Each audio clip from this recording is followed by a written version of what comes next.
Hollywood movie stars are in a crisis and they may never recover. The glitz and glamour age is over as they clamor for any kind of interest now that American audiences have rejected woke works of so-called art. The result? The October box office is reaching levels of wretched we never even thought possible. We'll show you why it's time for Panic in Tinseltown right now.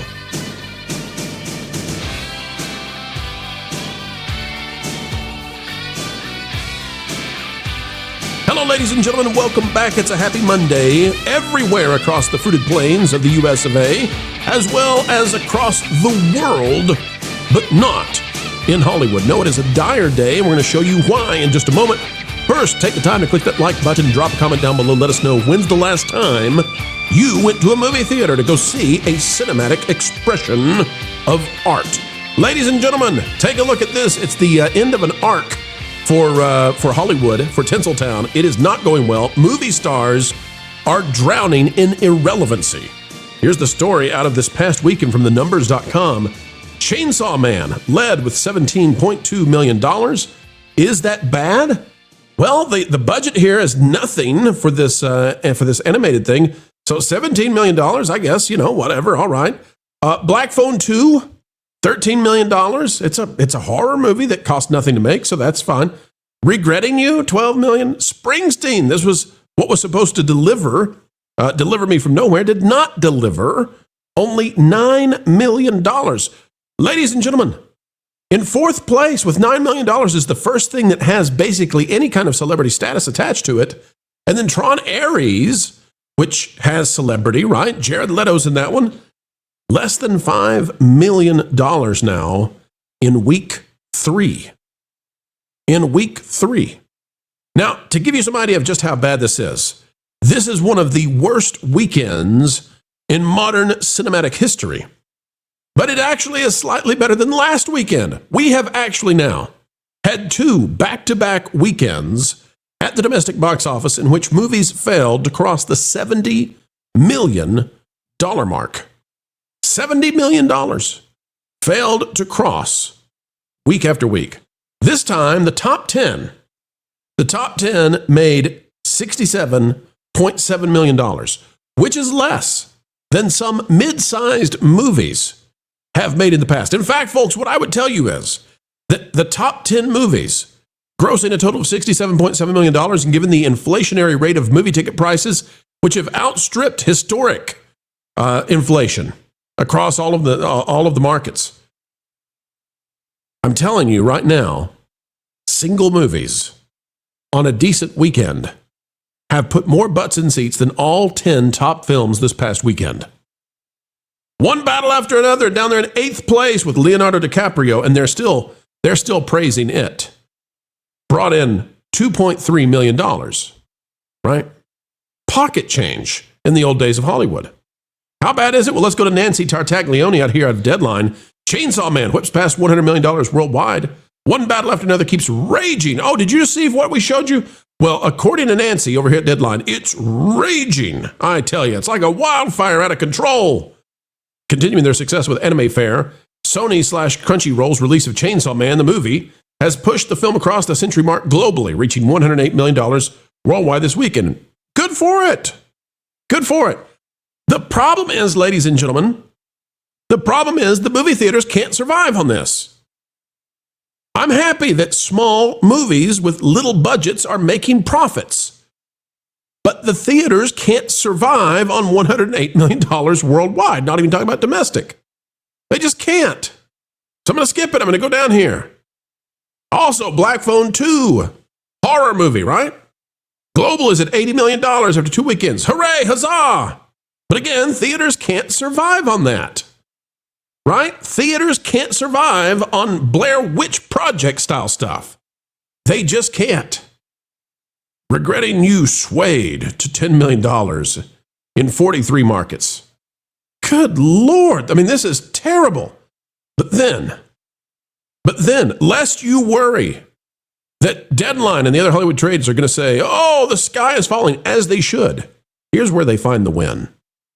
Amid another small drop, only a 34% drop, Paul Thomas Anderson's critical darling. One battle after another. an anti-FA celebration for celebrities starring Leonardo DiCaprio. Porky Pig there for you folks. One battle after another, which is a pro-anti-FA film. Brought in $8 million overseas this past weekend from 76 markets. Divide that up and you see how little that is. The offshore cumulative to date is $114.2 million, and the global total is 180 through Sunday. In other words, this critical darling that needs $600 million to break even and is going to be like a $200 million loss for Warner Brothers has made $180 million total, needs to get to 600 to break even. So hip, hip, hooray, yippee-ki-yay, this thing did nothing.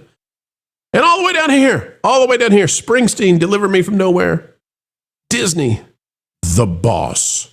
Biopic grossed $7 million from 28 total offshore markets. Global take of $16 million, which is to say that The Boss and his band are not doing so well in terms of people paying attention. It turns out that the celebrity status of many Hollywood types and musicians is simply not there anymore.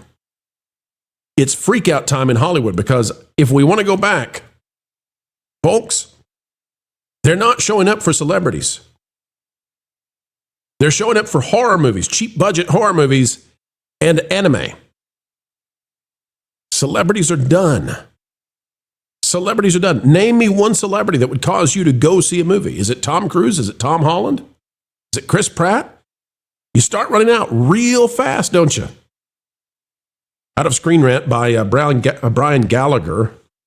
This is back from September, but I got to show it to you because you need to understand that October actually got worse. See, this article that I'm about to read just a brief snippet from, they thought it was bad. They really did. They thought it was bad in September. They said, oh my, 2025 is a bad, bad year for us.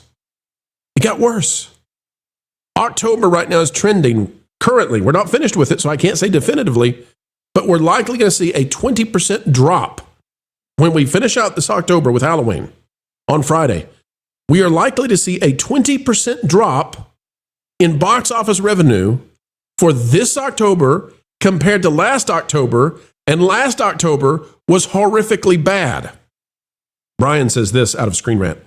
More than 5 years have passed since movie theaters around the world closed their doors during the pandemic, and the exhibition industry has yet to recover. Many analysts were pinning their hopes on this summer to fuel a much-needed box office rebound. The survive till 25 mantra kept the industry going all last year. But that, because remember, last year was not good. But that rebound didn't happen. In fact, when adjusted for inflation, this was the worst box office summer since 1981. Ladies and gentlemen, this October is worse. This October is worse than the summer. So what are we to do if we're Hollywood? What are we to do? How can they save themselves when nobody cares about going to see celebrities anymore? It's not about people disliking media. It's not about people suddenly not caring about stories. It's that the corporations that hold our mythos, our mythologies, and the celebrities, the movie stars, no longer garner the attention of audiences. So what can they do? Enter the Governator Newsom. Gavin, that is. Announces tax credit awards for new job-creating films shooting in California and generating $1.4 billion for the state's economy. This out of the state of California. This is what you need to know. Listen, Governor Newsom today announced the state has awarded the latest California Film and TV Tax Credit Program awards to major motion and independent productions that will bring more than $1.4 billion into the state's economy, employing an estimated 8,900 cast and crew and 46,000 background performers, boosting local economies and supporting small businesses. 52 projects, including Jumanji and Heat 2, will soon set production records. What kind of production records? Who knows? Who cares? California has lost like 40,000, I forget. It's a lot of jobs. They've lost a lot of jobs. A lot of jobs. Maybe half of all of the entertainment industry careers in California have evaporated over the last 3 or 4 years. To give you some idea of what this avalanche is. And so what is the answer from California right now? Basically, the state of California says, we'll pay for you to make your movies here because they don't make any money anymore. It's not financially viable for you to make movies anymore. You're not making a profit off of these. Tron Ares is losing what, $300 or $400 million? Leonardo DiCaprio is losing what, $200 million? Like all these movies are flopping, unless it's an anime, unless it's a horror movie. These are flopping. You got a shoestring budget. This is the only way to save yourself. But we got to keep these movies going because we're Hollywood, baby. What do? We'll pay for them. For you. For the love of everything, please don't go to the UK anymore. That's California. Now, hang on to that $1.4 billion. Okay? Hang on to that. We're going to scroll way down. All right. Scrolling way down. Oh, first, the movies. Untitled Jumanji, Heat 2, Sunday. Untitled Daniels Project, The Fifth Wheel, big movies. Epiphany, The Incredible Heist of Hallelujah Jones, Sunbaked, The Tree is Blue, Night Watching, big movies. What do you see there? You don't see anything huge there, right? Let's see where I've got it. Okay, here's what we need. The California Film Commission, CFC, as opposed to KFC, probably makes more money, is a state agency tasked, although I will say that the CFC, California Film Commission, probably does deliver more gravy. That's a bad joke, I apologize. With enhancing California's status as the leading location for motion picture, television, and commercial production, even though Georgia's bigger. And so are all the other places in the world that we've talked about before. Canada, UK, etc. You know the way. Since its inception in 2009, go up a sentence. CFC administers the Film and Television Tax Credit Program, which was expanded by Governor Newsom in 2025, aka just now. Hey, how about that? To $750 million annually. So in the first year that they are awarding this at the total amount, and we've got the statistics that California says, which you know are always sunnier, right? Because governments always give themselves a glowing report on how well they're going to do. The projections are amazing. They're going to spend $750 million to generate $1.4 billion for the state's economy. Now, wait a minute. Math with me, please. If the $1.4 billion, if more than half of that, aka $750 million, is tax credits that are being spent to make the movie in the state. Do you all see what I'm getting at here? Do you all see? In the best case scenario, California is claiming that they're spending $750 million to get about $700 million back in economic activity, because the 750 has got to be included in the generated 1.4 billion. You see what I'm getting at? Spend 750, get 700 back. Wait a minute. That's a loss. You know what? Just let them do California stuff. Just let them do. You know what? Here's what's going to happen. And this is out of Variety. We've talked about this. Stranger Things, 2-hour series finale will play in movie theaters. Here's what I anticipate happening. I believe that streamers like Netflix are about to cut some deals with theaters, because theaters, again, can't survive when the total box office for a weekend is less than $70 million. They need every weekend almost, like one movie's got to make $100 million, and that's one movie. It's not all 10. And all 10 aren't even coming close to that. They're less than 70, 2 weeks in a row. No end in sight. I think it's going to be worse for this Halloween. Shocking, but could be worse. So what are theaters going to do to survive? Cut a deal, baby, with the streamers. Netflix. This is by Kate Arthur and Adam B. Very. Says the 2-hour series finale of Stranger Things will get a theatrical release after all. The climactic episode titled The Right Side Up will premiere on Netflix and in more than 350 movie theaters on December 31st, starting at 5 p.m. Pacific time. I assume that is 350 movie screens. If it's theaters, then the number of screens could be astronomically high, because every theater has a lot of screens. So Stranger Things could take it over for that 24-hour period. By the way, I'm recommending right now, I'm telling Netflix and AMC, you need to put this in there for a week. Don't do a 24-hour, don't do a 48-hour. Full week, this thing. This appears to mark the first time an episode of a Netflix series will also be exhibited theatrically. Details on the precise theaters will be announced at a later date, according to an announcement from Netflix. Okay, so here's why this is happening. It's happening because There's an opportunity here for Netflix and for AMC and for other theater chains if they'll figure this out. What if you could walk into a theater, show them a QR code that your Netflix subscription gives you on your phone, they scan it, and you get to go watch a Netflix show inside AMC. You might buy a drink, you might buy popcorn, but AMC's got you in there now. You're back in the theater, and you get to watch your favorite Netflix show that you're already paying a subscription for. You get to watch it on the big screen. That also increases the volume of stuff the theater can put on their screens. And they can reserve some of their screens for this if they get to deal with Netflix like that. Think about K-pop Demon Hunters 2 and what that means to theaters coming up. This is survival time. For Netflix, why would they do this? Well, Netflix is trying to find a way to grow their market domestically to make shareholders happy. And Netflix has just about reached saturation point. They're in almost all the households they're going to be in. Is there some wiggle room? Sure. But the USA is where you need to be. They just got whammoed by Brazil that cost them a lot in their stock. And we won't go into the weeds there to explain what happened, but Brazil is corrupt and so are other countries. And so you can have all the complaints you want about the United States, but Netflix is thinking, you know what? The US is where we need to be. That's where our shareholders love us to be. That's where the margins are. That's where the wealth is. How do we grow if we've already grown to the point that there aren't many households left that don't have us? Well, you could go to theaters. And you could become this additional thing now. And instead of the Disney plan, which is we'll put our stuff in theaters for the premier premium experience for like 8 weeks, 10 weeks, 12 weeks, whatever, then we'll yank it for a couple months, put it on Disney Plus. That splits the market. If, however, choosing your TV or the big screen is the same decision in terms of income for Netflix because it's all part of the subscription service, they don't care where you watch it. You can watch it at home or you can watch it at the screen. If it's on the same place at the same time and it's bought using the subscription service as opposed to paying for a normal movie ticket, or if there's some middle ground where you get 50% off of your movie ticket if you have a Netflix subscription, cool beans for Netflix.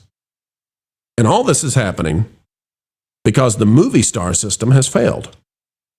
And the movie star system has failed because Americans have rejected the woke ideologies that have been absolutely spewed upon them for the past decade and more from the coastal elites. This is a rejection of the magic of Hollywood. Full-blown rejection. And if it's understood, there can be a comeback in the old media entertainment space. They better do it fast because the new media is here. And audiences will cheer them in. Folks, that's the video for today. To get started, happy that you came our way. We do appreciate you. We've got more coming up. Did you know, without watching this video, that we had seen 2 historically bad weekends at the box office? Sub 70 million for all 10 films put together in the top 10. Did you know that? If not, folks, click the like button. Share, subscribe. Click it, stick it to the algorithms. It is the notification bell. Drop a comment down below. Let us know your thoughts. Folks, it's been swell spending time with you. Until the next time, we have the honor, the privilege, and the responsibility of sharing the truth together. Keep learning, keep growing, and as always, keep having fun. Oh, yeah. Can't believe I made it. This thing is great. And now I have my own emoji on WDW Pro's channel. Right? Hey, everyone's been wanting me for like ever. But just remember, you're like a pity vote. Thanks. By the way, do you want me to turn on the bubbles? They are on.